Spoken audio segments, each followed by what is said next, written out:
Saya ingin analisa Anda juga mengenai sektor retail dan transportasi yang biasanya berafiliasi cukup kuat Pak dengan momen-momen Ramadan dan Idul Fitri 2024 ini.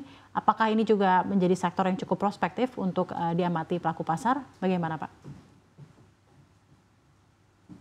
Ya, untuk saham retail ya, antara lain kan HFRT itu udah naik cukup banyak ya dari Februari yang lalu. Jadi sekarang ini malah dia konsolidasi. Nah, faktornya kenapa ya tadi ya salah satunya adalah inflasi yang menyebabkan daya beli agak tertekan gitu ya.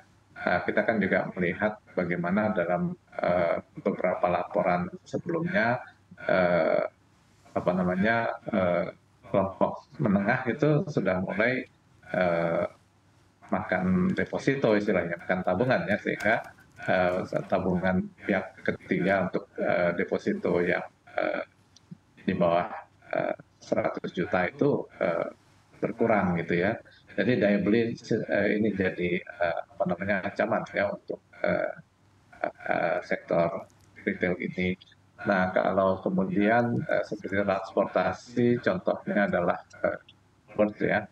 Nah, Bird ini dia kelihatannya konsolidasi, tapi ada pola-pola kemungkinan dia naik gitu ya. Salah satu sebabnya adalah karena dia mulai terjun juga di bus antar kota gitu. Nah, untuk Bird ini dia punya target di 1820 sampai dengan 1900 ya untuk jangka menengah, sedangkan batas risikonya di sekitar 1700. Oke, kalau untuk transportasi sendiri seperti apa Pak? Emiten-emiten di sektor transportasi. Ya, transportasi tadi salah satunya kan Bird ya. Kemudian apa? Mungkin kita yang juga lagi menguat juga itu ASA ya. ASA kemarin Asai ya. di Februari ya di 680, dia sempat di 865 ya, sekarang terkoreksi. Nah, ini saya lihat ada potensi dia kembali naik ya, tapi batas risikonya di 760. Mungkin dia koreksi dulu ke 760, kemudian potensi kenaikannya ke arah 815 ya. Kemudian apa namanya? Ya, untuk saham-sahamnya mungkin itu ya kali ya yang cukup banyak dibahas ya. Oke, baik. Terima kasih banyak. Silakan Pak, kalau misalnya terima kasih Pak Al-Fatih. Silakan mungkin saya ke Susi lagi Pak. Kalau misalnya Anda melihat untuk khusus sektor transportasi dan retail menjelang Ramadan ini, tapi juga kita ketahui secara general IHSG ini masih mengalami pelemahan yang cukup dalam. Apakah sebenarnya memang sentimen-sentimen yang ada benar-benar membuat IHSG lesu? Karena kan sebenarnya dalam normal state of business harusnya menjelang Ramadan sektor transportasi dan sektor retail ini bisa terangkat dengan cukup baik ya Susi. Ya sebenarnya kan biasanya memang secara track record ya Safrina. Dan Biasanya historical gitu ya? Ya secara historical itu biasanya consumer, retail, dan transportasi itu naik. Nah mungkin ini kan sebelum lebaran ya. Tapi mungkin memang nanti efeknya adalah setelah lebaran. Kan baru bisa terbaca apalagi kan di lebaran itu atau puasa itu kan jatuhnya dia masuk di kuartal 1 ya. So, kuartal 1 2024. Mungkin nanti efeknya adalah hasil dari kinerja yang akan rilis di bulan April dan juga di bulan Mei ya. Karena kan penyelesaiannya di 31 Maret. Kemudian kalau kita lihat memang di hari ini seperti ada contohnya ada Gia yang anjlok kemarin sudah naik. Jadi memang ada beberapa ya kan yang sudah merilis kinerjanya di kuartal 4 2023. Tapi rilisnya kan baru-baru ini ya Safrina. Jadi ini adalah memang aksi dari market atau misalkan ini adalah reaksi dari market ketika para emiten ini terutama dari transportasi, kemudian juga dari ada logistik juga, kemudian juga dari retail terutama seperti ada MAPI, MAPA. Itu kan kemarin labanya itu kan turun ya kalau kita lihat. Kemudian juga ada Gia, kemudian juga ada yang disebutkan tadi oleh Pak Al-Fatih sendiri juga ASA itu justru masih membukukan kerugian. Jadi memang ini adalah reaksi market ketika para emiten ini baru saja kemarin atau pekan kemarin itu baru merilis kinerjanya. Nah ini reaksi di mana para investor ini kecewa dengan hasil di kuartal 4. Tapi mungkin harusnya kinerja di kuartal 1 2024 nanti ini harusnya lebih baik dibandingkan dengan kuartal 4 2023. Karena memang ada momen Ramadan yang sudah jatuh di bulan Maret ya kan kalau kita ketahui. Nah ini harusnya nanti akan terrealisasi nanti ketika rilis di kuartal 1 2024. Oke, baik. Terima kasih banyak. Bagaimana juga Anda menakar kira-kira pergerakan dari IHSG sebelum belum ada kepastian gitu ya dari The Federal Reserve yang akhirnya melakukan pemotongan suku bunga?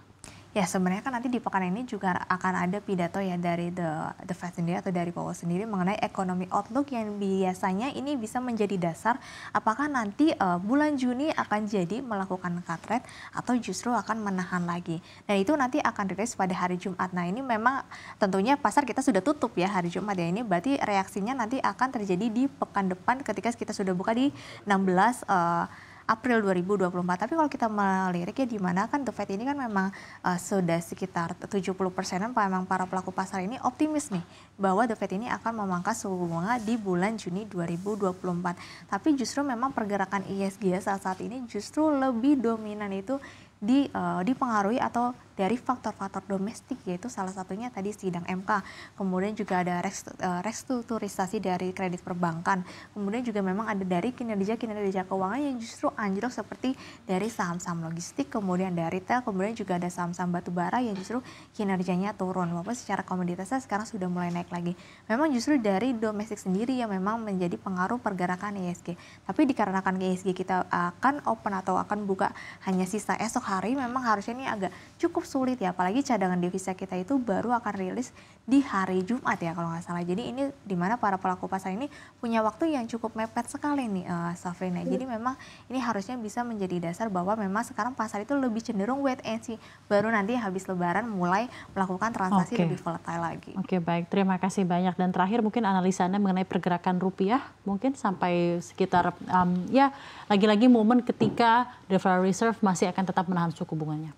Ya, sebenarnya kalau dari rupiah selain dari pengaruh The Fed sendiri, itu ada pengaruh dari domestik loh Safrina. Kan dimana kan akhir-akhir ini kan seperti saham-saham perbankan dan juga saham-saham di sektor lainnya itu kan baru bagi-bagi dividen.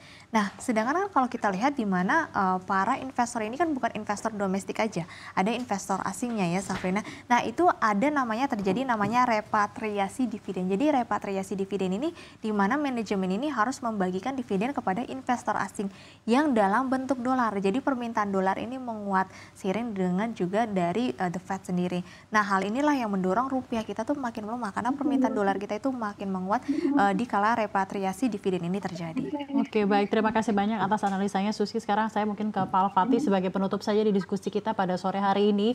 Pak Al-Fatih, rentang pergerakan rupiah seperti apa Pak analisa Anda sebelum akhirnya The Federal Reserve ini akhirnya memutuskan memotong suku bunganya Pak?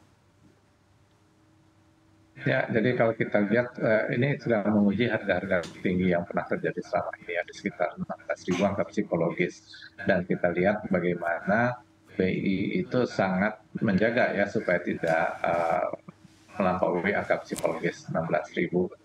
Tapi kalau saya melihat dari pola pergerakan yang sudah ada, kemungkinan akan ada overshoot sedikit ya ke arah 16.075 atau 16.100, baru kemudian mereda lagi ke arah 15.800. Ya, kira-kira begitu. Oke, baik.